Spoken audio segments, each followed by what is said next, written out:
Today on the Raw podcast, joining us is Brooklyn, and I am so excited to have you here. The last time I remember you and I being together was at that little Thai place in Byron. I remember Do that you remember too. that? That was a long time It was a ago. long time ago. Oh my God. So how are you? Oh, sister, life has taken me on such a delicious ride the past few years, and I feel like how are you is a really loaded question, but It is. in this moment, I'm feeling grounded, I'm feeling connected to my heart, I'm feeling lit up by Yay! my purpose and the work that I've been up to You're doing so in much. the world. Okay, so I always forget just because I know you, the people that are listening and watching from home have no idea who you are. Well, not all of them don't have an idea of who you are. So if you were to give a brief synopsis on who Brooklyn really is, who are you? Mm. I mean, I'm a wild woman. Yes, you are. I'm a wild woman who is devoted every day of my life to staying curious about the mysteries of the universe and understanding more of who I really am beyond what our culture has conditioned me to be in order to belong, in order to be loved and accepted by my peers and my teachers and my community. Um, and so right now, I don't love labeling myself with, you know, titles for career and things that we do. Um, but I feel like what feels the most true for me is that I'm a community weaver. And it's taken me many years of coaching and leading workshops and ceremonial spaces and speaking and teaching to really understand what it is that I'm actually good at, and what I feel really confident in now is my ability to bring people together in solidarity and to look at all of the walls that we've put up that have left us feeling disconnected to each other. And that, of course, has come through my own really, really deep and humble walk into the depths of aloneness, into the depths of my own belonging wound, of really seeking to understand, like, what the fuck am I even here for? There's so many And who layers, am I eh? supposed to be? And so it feels like a really important role at this particular moment in humanity to create spaces for people, in particular women, to come together. So um, you're right. There are so There are many so many layers. There are, layers. but that was beautifully responded to. That was great. The first question, which I didn't do with you, I just went right in there, but what does authenticity mean to you? Hmm.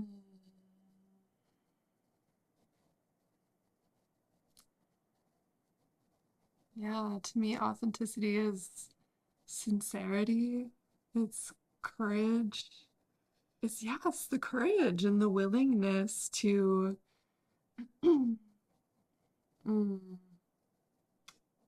to journey down the path of not knowing who you are. I feel like that's the paradox is that, we speak in this world of development about authenticity, just be yourself. But I think where the magic really happens is where we have the courage to look at all of the ways that we don't feel safe to be ourselves I and to really agree. be with all of that is to arrive in a deeper seat of what it means to be a sincere, genuine, and authentic human being. And to me, I think that also requires the courage to challenge the status quo, to really disrupt the the ancestral patterns that have been passed through our lineages, to disrupt the patterns in all of the different kind of subcultures that we're playing in, and to really challenge, like, what are we here for and why are we pretending? Why do we feel like we need to pretend, to put on all of these masks, to wear these facades? It's the cloak that we've been taught especially as women, that this is the way we need to be, right? So you kind of Totally. learn along the way, and then you get to a certain place in your life, and you're like, I'm ready to drop that cloak and I'm ready to drop all these layers and really kind of dive into my authentic self. And the way you answered that, I have to say, has been beautifully done. And I know I forgot to turn my phone off. I'm sorry. You can, if you need to cut through, Beth, go ahead. I'm usually the one telling everyone else to turn their phones off. But you're human. I am human. So that right there, that's me being authentic and real. Yeah, like baby. the phones are gonna go off and whatever. Thank you. Um, okay, so I know a lot about you, but the viewers don't, and I'm gonna dive in a little deep. And if you're not comfortable with the questions, you just tell me you don't want to answer them. I'm here for it all. Okay, so you have been a professional athlete in your life, and you've been a professional skater at a high level. And at that level, it comes with a price, and it comes with having to look a certain way and be a certain way. And I know from all of our talks that you have struggled a lot with body image. Can you like speak to that? And especially, I really, if you're comfortable, I want you to look at that camera like you're speaking to your 10-year-old self or some young girl out there that's going, fuck. Like, you know what it, well, hopefully a 10-year-old's not saying, fuck, but do you know what I mean? Like, just saying, like, I want them to connect with you in the sense of what you went through because it wasn't easy.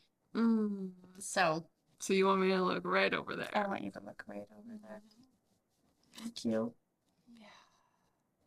Even after years and years and years of unpacking this really deep and painful wound of body shame, of feeling like I need to earn my place in the world by looking a particular sort of way, even many years of traveling into the deepest places of my own psyche, it still feels really tender and emotional for me to be having these conversations, honestly, and to be speaking about this. And this was a really uh, imperative, has always been a really imperative piece of my work and my service and what I offer my clients and my community. Um, but of course, everything, continues to ebb and flow and just take new forms. And I've reached a place where I feel really solid in who I am and in how I present in the world. And that doesn't mean that I don't come up against, the same wound because it's real fucking deep. And it tracks so far back, not just to my childhood, but to generations before, and so deeply ingrained within every fabric of our culture. And mm, Do you look back at photos of yourself when you were in, and I hate to say this, so please correct me if it doesn't feel right, but when you were in your prime, when you were at your fittest, and meaning your fittest by what society thinks was your fittest, when you were ripped and all that, when you look back at that, do you really see Brooklyn? yeah, I Yeah. do. When I look back at every season of every iteration of myself, I always see Brooklyn. And I see a woman, a warrior, who has had to fight her way through all of these different tragedies in her life. And I see a warrior and a child who is just looking for love, who's just looking to belong. And so when I see, in particular, me in that season of my life when I was in my prime, I was ripped. Jacked. I was lean. I was so depleted and lacking of nourishment and nutrition. And I was also like emotionally starved too, So I feel sad. Um, I feel sadness in my body because my body remembers that time in my life, and it was very traumatic on many levels. But I also see her and I feel so much compassion and just continue to pour forgiveness into myself for not knowing any better, for thinking that that was the way home when it wasn't. But it was at the same Right. time. Exactly. You But you know? didn't know back then, right? now, and you were skating at a competitive level, right? Like what was like a day in the life of Brooklyn back then? Well, I was a competitive skater from when I was like 6 years old until uh, 14, 15 was when I quit. And so, oh my God, I mean, my life as an athlete was, yeah, just very disciplined and rigorous. I would wake up at 4 in the morning. I would go to the rink to train for hours and hours. Um, and I would go home to deal with a lot of really disturbing family conflict. And so, in my home life behind the scenes, I was uh, living through a lot of shit, a lot of violence and abuse from my father, just the difficulties of having, divorced parents, and the pressures from different angles of different people in my family to be a certain way in order to receive their love and acceptance. And then I would go out and I would perform, and I loved performing. I fucking loved being on the ice. Oh my God, if only I could do it again. I loved it so much. And mm, the validation that I learned that I could get from being good at something, from really excelling Right. at something like skating. Um, I mean, it was a beautiful thing. It was an act of service for me, and there was also something that it was feeding, this Right. deep void within me, this emptiness, this longing for connection. I got that through skating. So when I quit skating suddenly because of a back injury, it was far beyond my choice or anything that I wanted to do. It was a really devastating thing that I had to go through. I didn't know where to get that from. I didn't know where to source that feeling of love and connection from. So what did you turn to? I turned to alcohol and I turned to food and I turned to sex. Yeah, all really disempowered relationships at the time. All things that are inherently neutral and really can be very nourishing. I mean, I would argue that maybe alcohol is not nourishing, but everything's neutral. But I had all of these really charged relationships with these things that helped me to escape. So when you say, again, I know the answers to this, but others don't. But when you turn to alcohol, you really turned to I alcohol really and you turned to became an alcohol. alcoholic. I would say so. I Yeah. definitely identified with that and labeled myself as that for some time. I wasn't drinking every day, but I was definitely blacking out a couple times a week and um, definitely faced an addiction to that for sure. So who helped you, if anyone, helped you get out of that? Because you're on a whole different path and journey. Yeah, I've been sober from alcohol since 2017. Have a very, very different, super liberated relationship from it now, but who helped me? I mean, I'd say that was all me. Like definitely the people in my circle at that time um were as supportive as they could be, but yeah, it was nobody else's choice and no one else could have Right could out have of it. brought me out of it but myself. Yeah.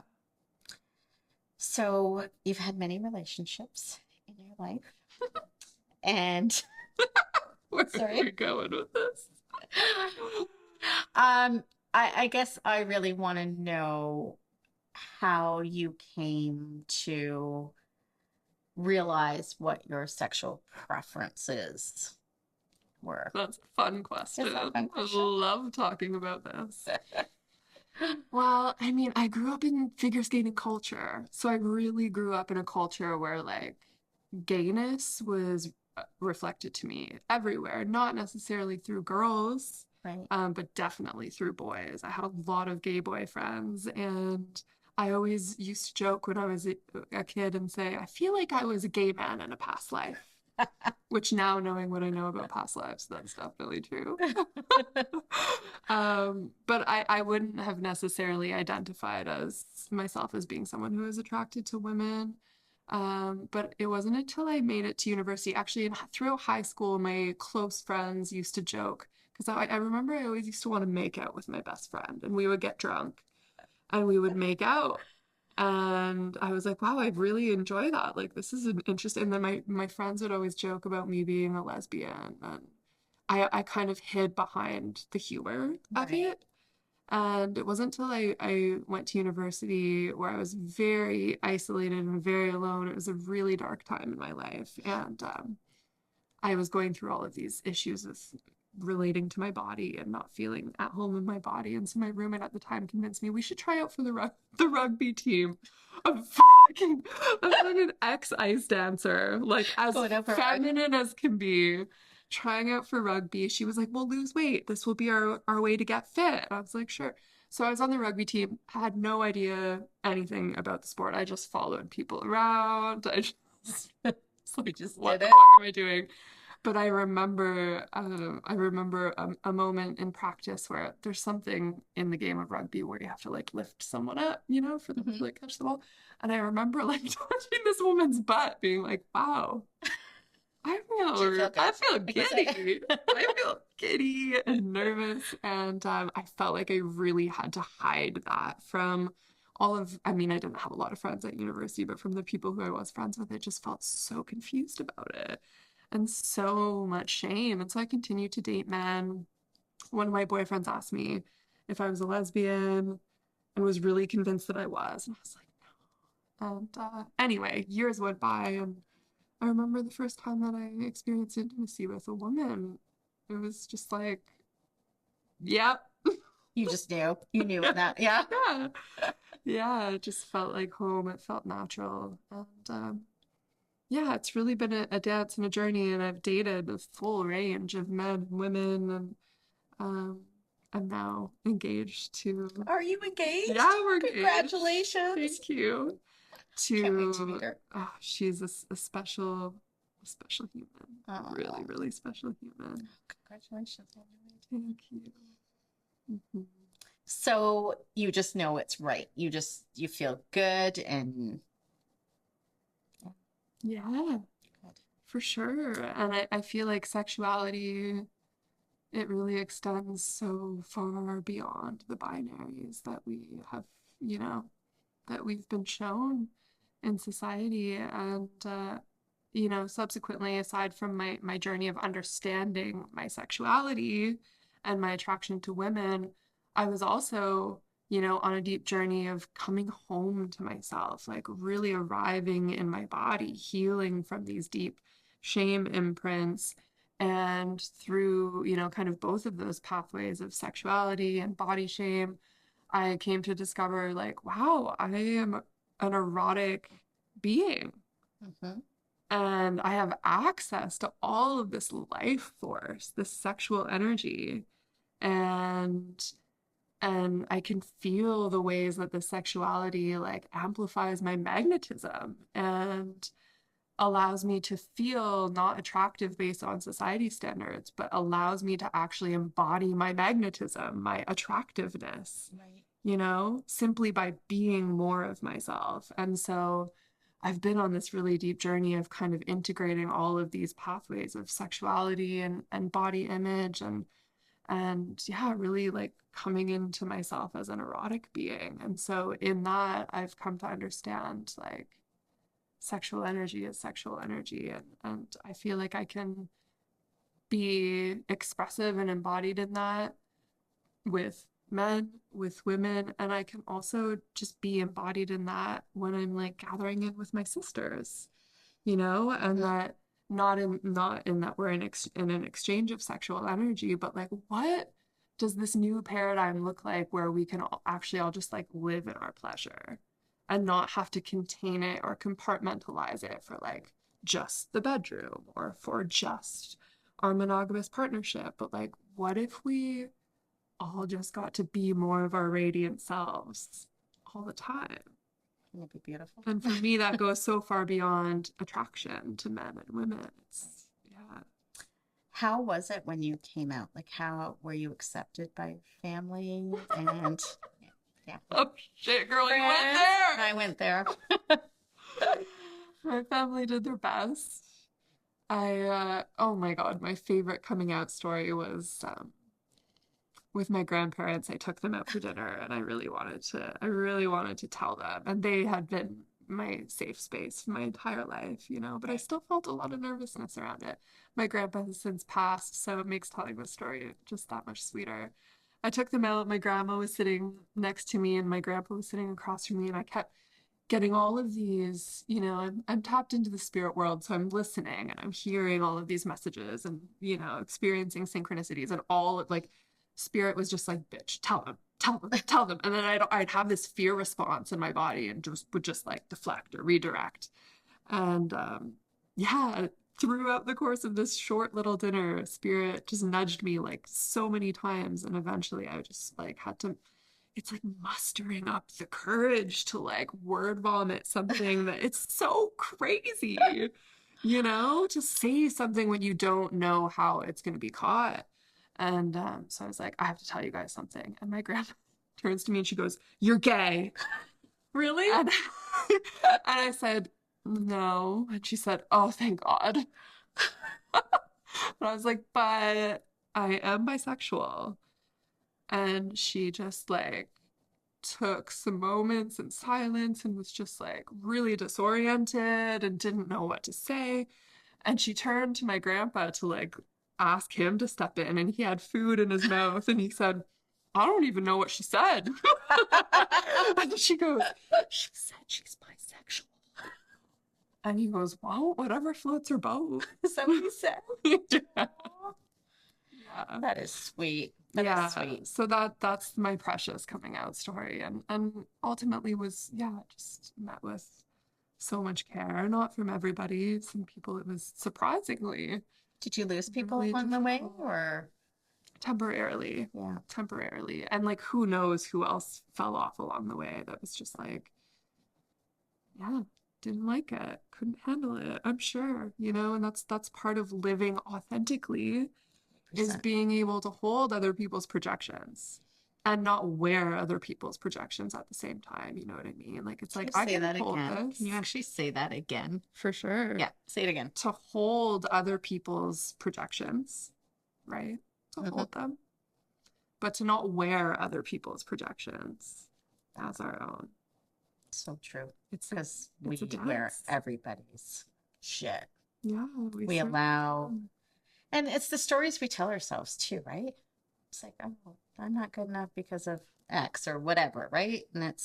And meanwhile, nobody's even thinking that. Mm. It's us, it's our egos that think that people are really caring that much that they're going to create this story that we've told ourselves. Yeah, So, interesting yeah. perspective for sure. And I can see the ways that uh, just, you know, living really deeply attuned to all of the subtleties of my like programming and my, you know, my patterns and things, I can see how like I can project a story about myself onto other people before they even have a chance Hmm. to like genuinely get to know me and form their own opinion. So that's another thing to really be aware of, is like, where am I assuming rejection?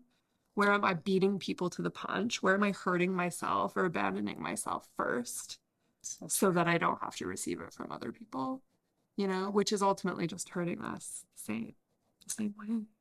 Okay, I have a question for you. And Yes. I don't know that you're going to be able to answer it with one moment, but if I was to ask you what the most raw moment in your life has been, what would you say?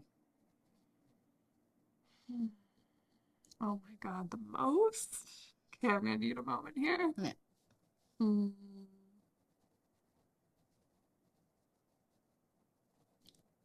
yeah, I would say the most raw moment, it might have been the most raw, like 24 hours of my life, was in 2011. I was at university in Quebec, and I received a call from my mom. There were, you know, a bunch of things that had happened before that, and it's a very long story that I'm condensing into a couple sentences, but I received a phone call. Um, and ultimately, what I had learned was that my dad had, um, yeah, attempted to murder a woman, and then had also attempted to kill himself. And so the moments of discovering this, being in the primal panic of and confusion and disorientation of receiving that news to traveling home to making the decision, even though I didn't have a relationship with him at the time, that I wanted to go visit him in the hospital, to actually being in the hospital and seeing him. Um, he was in a coma. His heart had stopped for 21 minutes. So he was, yeah, I don't know how he survived. I mean, I can see and understand things from a totally different place now, but um, it was I was tender. It was traumatic. I was 18.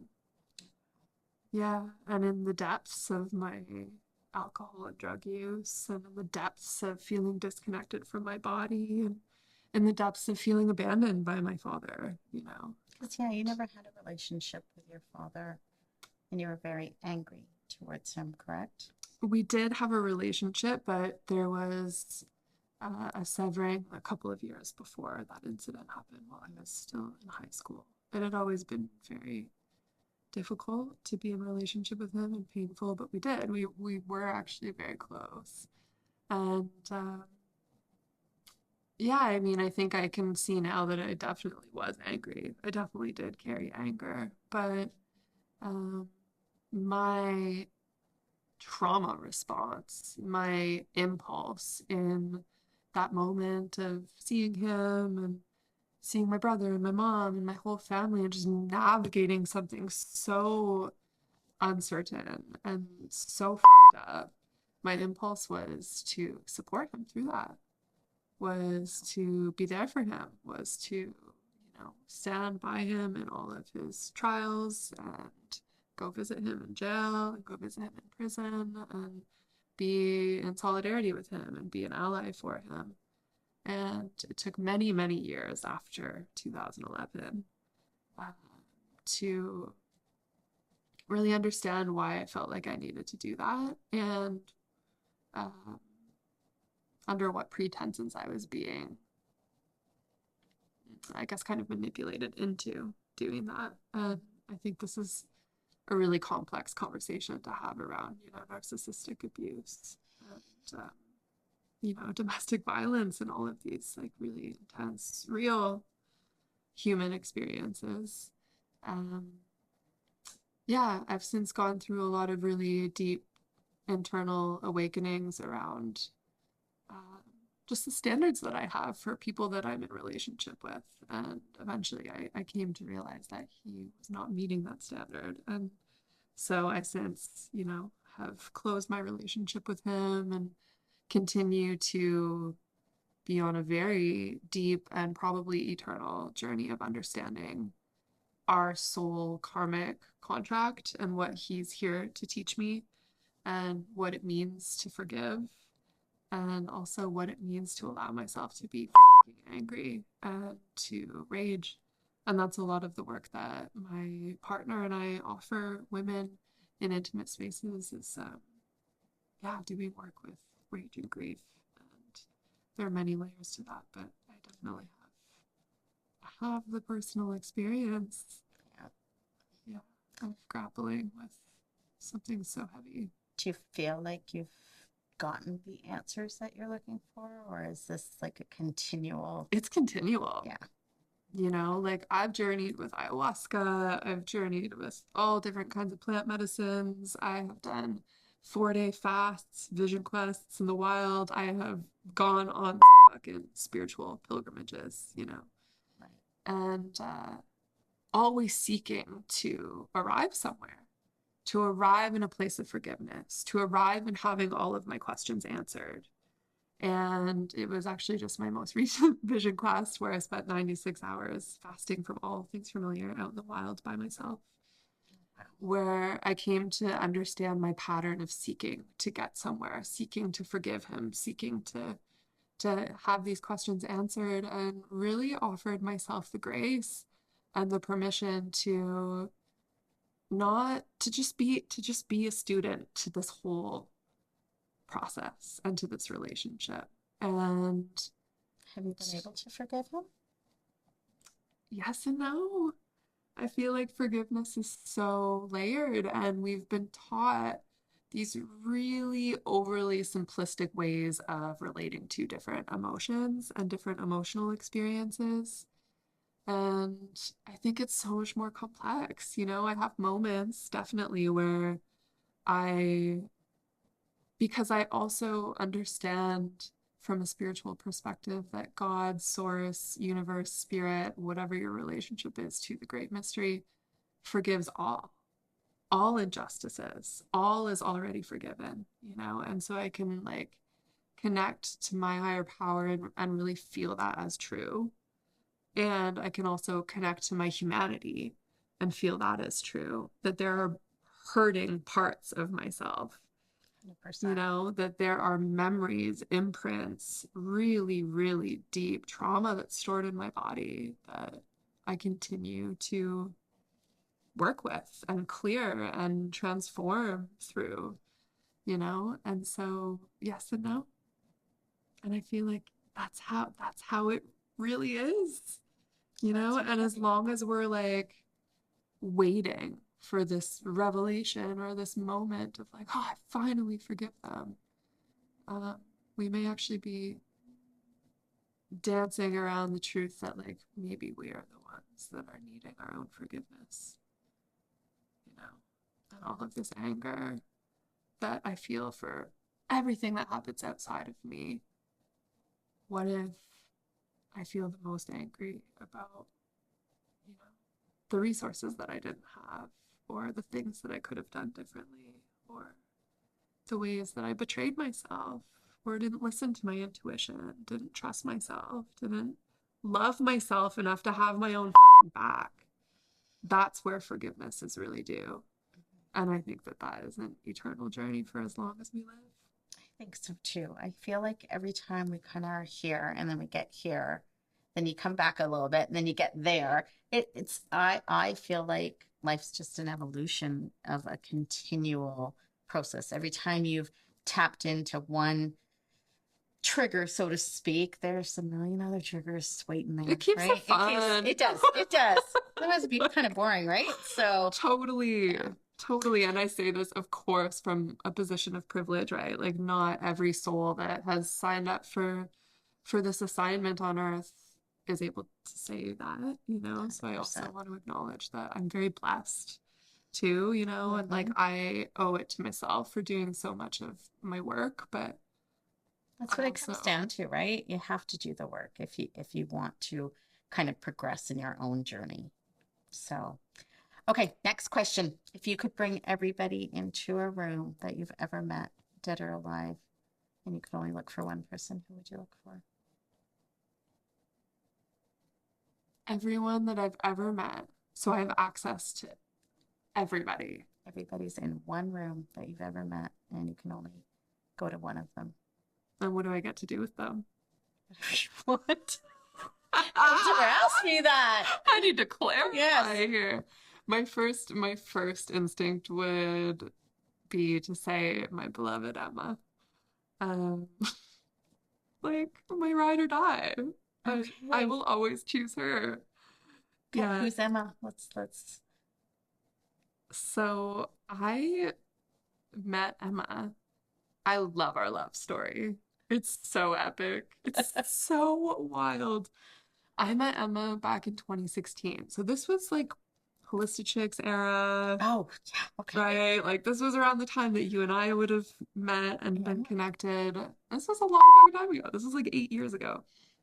And I had come out of a bodybuilding competition, was going through all of this extreme weight gain, had no idea who the fuck I was like so disconnected from any sense of direction in my life. I was working a corporate job, but was also like, I am a magical being. Like, I don't know what I'm supposed to be doing, but this ain't it, you know? So, what is it? Where is it? And I was just in this like season of my life of seeking. So, I went to this wellness fair. I was just going everywhere I could to just make connections and Right. be inspired by people. And it was this wellness fair down at the Hive. Do you remember the Yeah, Hive? yeah. Yeah. And it was like a day thing. And I went by myself and I was walking around and I saw this woman and she turned and she just had this the most radiant smile I've ever seen in my life. And my body instantly was like, I love this person. I was also like just starting to explore my attraction to women Right. and exploring like intimate spaces with women. So I had my like bisexual glasses on. Like I was like scoping out the homos. Dating a man at the time, but I was in it. Like I was excited about it. And so I saw this woman and she had a booth because she used to run an all women's gym in London called Femme Force. Okay. Does anyone Yeah. here know Yeah. about Yeah. Femme Force I do. Fitness? Yeah. Like a legendary space for women and children to go and move their bodies. And she was an ex soccer player and cage fighter. So we have the history of kind of the shared experience of being ex-athletes turned personal trainers, you Right. know, because that's what I was doing for actually around that time in my life. And so I went to her, was drawn to her, felt the safety of her presence, and just like instantly fell into her, cried. She held space for me. I followed up and was like, "You're the most inspiring person I've ever met. I want to learn from you." So then I worked at her gym for a while, taught some classes, and we had all of these like we had a distant friendship. Mhm. You know, like we weren't super close, kind of like you and I. Like we would connect for, Right. And then it'd we'd be like, have boom. moments. Yeah, and she was never able to look into my eyes. And I always created a story around that. I'm like, what is wrong with me? What makes me so unlovable that she's not able to see me? Mhm. And it was also just like, does she have a crush on me but doesn't know it yet? Like, because I know I'm in love with her fully. But she was in her own, relational dance, and that's her own story to tell. But years went by, and we had all of these like really important moments of my life she just happened to be there for. And um, she ended up closing her gym in 2019, right before COVID, and she moved up north. And her hippie heart just landed, on different homesteads and pieces of wild land. And she knew that she really needed to grieve the loss of her brother at the time and just go inward and become her own beloved. These are her words. So she did that. I, continued on my winding path, nomadic path. I haven't lived in a home, like a solid home, since like 2018. Oh, I've been nomadic for a really long time. So same, our paths just paralleled, like winding like this. And she reconnected with me, reached out in 2021 while I was traveling through BC, and I felt like her interest in wanting to connect and was like, wow, this is really cool. Like I feel like she's in a place because I've evolved so much and wow. she'd evolved so much. And I was just excited to like meet her in this new evolution. And I came home from BC, was ready to move back into my cabin 6 months of the year. We live in a cabin on Lake Erie. And the other 6 months we travel. So I was getting prepared and I went into a friend's restaurant, Zenza, Mm-hmm. Yeah, Jocelyn yeah, and yeah, Wayne. yeah. Love them. Went into Zenza with this guy that I was seeing at the time. And I went in and Jocelyn was like, "Oh my God, I can't believe you're here. Emma's coming." And my body just like dropped and expanded at the same time. And I turned around and there's that radiant smile Aw. walking through. And yeah, we ended up having dinner together. And this guy that I was with was like, "What the f is going on?" Because our connection was just so alive, so pure, like so pure. And so she works with a number of different plant medicines and animal spirit medicines. And so there was one in particular that I was really wanting to receive. And she came to the cabin a few weeks later and served me this medicine. And so yeah, I really held space for some deep grief that I was moving throughout the time. And that was definitely the weekend that we fell in love. And we hosted our first retreat together like 2 weeks later.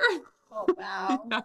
And we've just been on this accelerated path of service together. And it's such a unique relationship because, we're business partners, Mm-hmm. we're roommates, we're full-time collaborators, and we're also like lesbian lovers.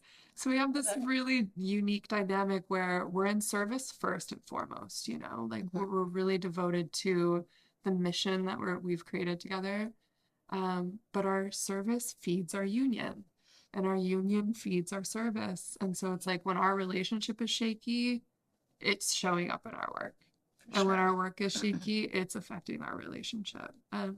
So it's, yeah, pretty much unheard of. I mean, I guess there are couples who are business partners, but For sure. But um, yeah, it's, it's the work that you do too. So can you yes. believe our time is like just about done? Oh my Like that God. went fast. But I am going to throw some questions to the team to see if they have anything Cool. to ask you. You don't have anything? I guess my question would be, as a business owner, spiritual, all the things. Sorry. That's okay. How do you kind of, and can you, is it even a thing to disconnect the two? And like, as you said, if one's not working, the other doesn't. Have you hit a breaking point where, I would imagine it's complete burnout all around if one of the two's not flowing? So how do you separate it? Do you separate it? I guess is the question. Yeah, that's a really good question. And I feel like any marketing, branding, entrepreneurial sort of person would say keep your personal life separate from your business, right? Like the consciousness of your business is not who you are. And I can definitely see there being some sort of value in having that boundary. And at the same time, due to the nature of the work that my partner and I offer women, which is so intimate, um, I mean, certainly there are like boundaries within professional relationships and things, but it all really kind of blends and bleeds into each other because, like, the deeper that I go within my own personal experience of being in a body, of living with trauma, of, sorting out all of the challenges of being human, the deeper I go into that, the greater my capacity is to hold space for women in their pain and in their trauma.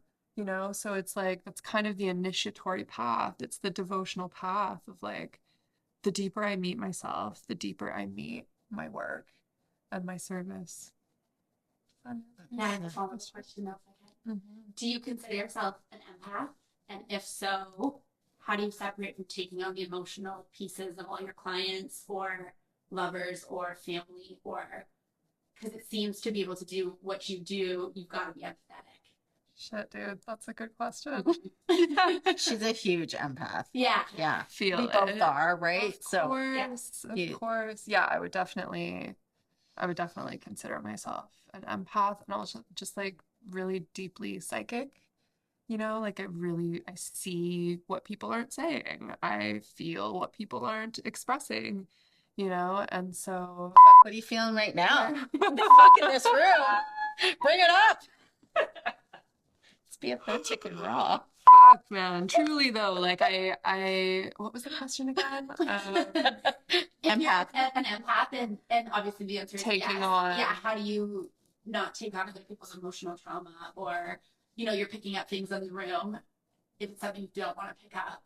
How do you leave it? I think that's a constant practice of discerning what's mine and what's Yeah. not, and learning how to, and I'm still learning how to uh, care but don't carry is what my partner Emma always says. Care but don't carry. Care but don't carry. Like, how can you bring your whole heart into these relationships that we're cultivating with our clients and our community without bearing the weight of, because I think being an empath and a highly sensitive person, there are wounds within that. There's shadows, right? They call it like the wounded healer, which is like, oh, you're hurting, let me take it from you. Yep. Right? Let me take it from you so that I can, somehow like recreate my own victimization and perpetuate my own suffering and feel like a savior, right? It creates the people pleasing, the codependent in us that always wants to keep everyone else happy. Totally. At our expense. Totally. So, yeah. So constantly working with those parts too, the people pleaser, the codependent part of me. But to really like, and I see and I know that the more clear and clean I can be in my own protection practices and like sending things to the earth, when I'm ready to move energy, but is not mine, the more that I can do that, the more that I can show up in my own sovereignty and empower everybody else to show up in their sovereignty too. It's like, hey, you're wearing that thing, that doesn't belong to you. That's your grandmother's. Like, what would it look like for you to be able to put that down? And like then what kind of story can you write from there? You know? When you're not carrying everybody else's or like living everybody else's story, Yeah. you know? Because it's a lot of baggage to carry everybody else's baggage, right? So I had like one of those aha moments where my mom and dad used to always say to me, like, you can't go into, oh my gosh, like a public bathroom because something awful is going to happen. So for years, I wouldn't go into a public bathroom thinking all Wow. this shit was going to happen to me. And then one day, I'm like, this ain't my shit. Like, that was her fear.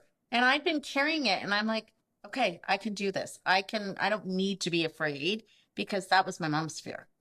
Mhm. Right. So just like little things like that happen in your life where you're like, I'm carrying everyone else's stuff and I'm getting the.